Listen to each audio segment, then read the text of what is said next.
মুড়ি ঘন্ট মানে শুধু চাল মুড়ি নয়, মেদিনীপুরের মুড়ি ঘন্ট একটু আলাদাই হয়। মাছের মুড়ি ঘন্ট একটু অন্য ধরনের, অন্যভাবে। প্রথমে মাছ কেটে মুড়িগুলো নিয়ে ধুয়ে নেব। একটা কড়াইতে তেল গরম করে শুকনো লঙ্কা, গরম মশলা ও চিনি দিয়ে একে একে পেঁয়াজ বাটা, রসুন বাটা, আদা বাটা, জিরে বাটা, লঙ্কা গুঁড়ো, হলুদ, নুন দিয়ে কষিয়ে নেব। আলু ও মাছের মুড়োয় নুন হলুদ মাখিয়ে নেব।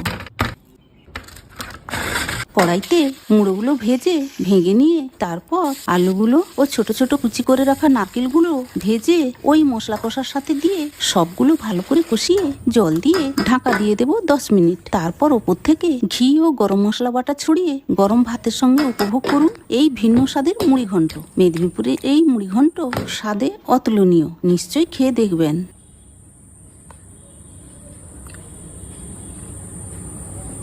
দারুণ।